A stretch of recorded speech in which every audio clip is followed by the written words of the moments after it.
ছোট থেকেই আমার নানু ভাইয়ের সাথে সম্পর্কটা ছিল বন্ধুর মতো।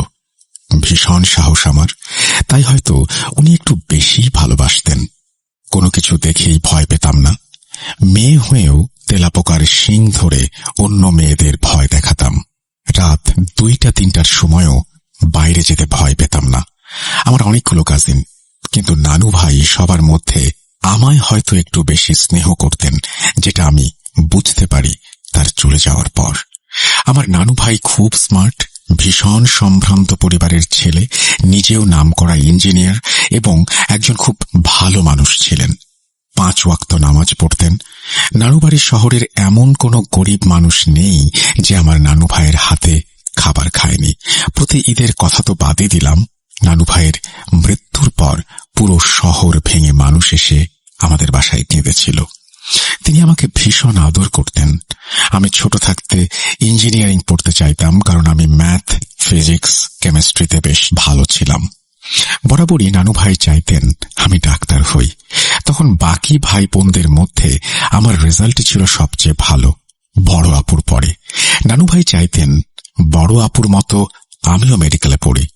বড় আপু তখন খুলনা মেডিকেল কলেজের শেষ বর্ষের ছাত্রী, আমি পড়ি ক্লাস 8-এ। 2015 সাল। নানু ভাই আমাদের ছেড়ে চলে যান। যাওয়ার আগে আমায় বলে যান, আমি চোখ বন্ধ করে দেখি তুমি ঢাকার কোনো স্বনামধন্য সরকারি মেডিকেল কলেজের বারান্দায় হাঁটছ, সাদা অ্যাপ্রন গায়ে। ঢাকার বাইরে কোথাও যেন তোমায় আমি পড়তে না দেখি। আর এটাই যেন হয়। নানু ভাইয়ের মিষ্টি খুব পছন্দ ছিল, কিন্তু ডায়াবেটিসের রোগী বিধায় নানু তাকে মিষ্টি খেতে দিতেন না। শুধু আমার রেজাল্ট হলে নানু কিছু বলতেন না, তাই তিনি আমার প্রতি রেজাল্টের অপেক্ষায় থাকতেন।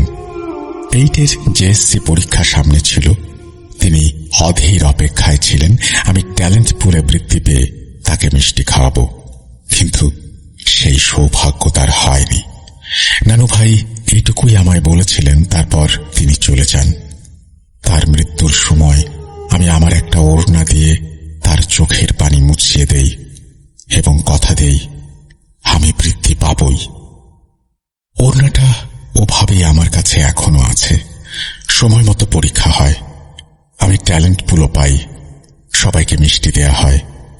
রেজাল্টের কয়েকদিন পর রাতে ঘুমাতে যাব, স্বভাবতই আমি একটু দেরিতে ঘুমাই। সেদিনও প্রায় 2:30 বেজে গেছে। তো বিছানা তৈরি করে কেবলই একটু শুয়েছি, হঠাৎ দেখি আমার রুমের থেকে একটু দূরে একটা জমাট বাঁধা আলো। ভালো করে দেখতে গিয়ে আমি উঠে বসি এবং চোখ ডলে আবার দেখি আলোটা আস্তে আস্তে মানুষের আকৃতি ধারণ করছে। আমি বসে অনেকটা হাঁ করে তাকিয়ে দেখতে দেখতে আলোটা নানু ভাইয়ের আকৃতি দেয় এবং আমার মায়ের ঘরে মশারির সামনে চলে যায়। আমি চিৎকার করে উঠি, সাথে সাথে সব উঠাও। আমার মা, আমার বাবা সবাই উঠে আসলেও আমি কিছু বলি না কাউকে। পরের দিন আবারও একই সময় আমার ঘুম ভেঙে যায়, কিন্তু এবার দেখি মা নয়, আমার নিজের মশারির সামনে নানু ভাই দাঁড়িয়ে আছে এবং বলছে, আবার মিষ্টি। এবার গলা দিয়ে আর কোনো শব্দ বের হয় না আমার। কতক্ষণ এভাবে তাকিয়ে বসেছিলাম জানি না, কিন্তু নানু ভাই মিষ্টির কথা বলেই চলে যান।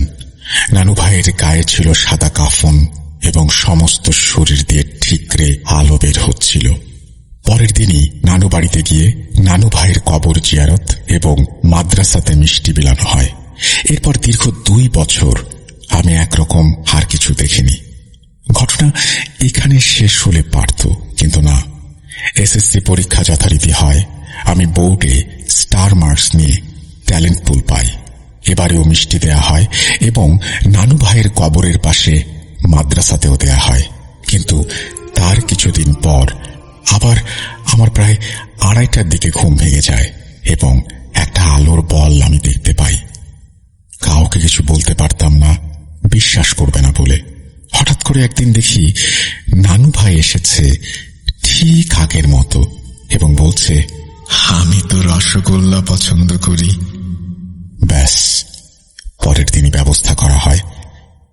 ইন্টারমিডিয়েটে উঠে আমি পড়াশোনায় কিছুটা অমনোযোগী হয়ে গিয়েছিলাম। একদিন পড়াশোনা না করে বইয়ের মধ্যে গল্পের বই নিয়ে পড়ছিলাম। হঠাৎ আমার গালে কি যেন ঠাস করে একটা চড় দেয়, কিন্তু আমি কাউকেই খুঁজে পাই না।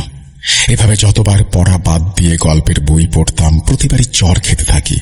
আমি জানি না আমার সাথে সব কি হচ্ছিল। মনের ভুল ভেবে উড়িয়ে দিতে থাকি। ইন্টারমিডিয়েটেও যথারীতি আমি বৃত্তি পাই। এবার আর কোনো ভুল করিনি। হঠাৎ একদিন স্বপ্নে দেখি নানু ভাই বলছে, আমি না হয় চলে গেলাম, আমার মতো আর কারোর নানু ভাইকে তুমি হারিয়ে যেতে দিও না। তোমার কাছে তো আমি বেশি কিছু চাইনি।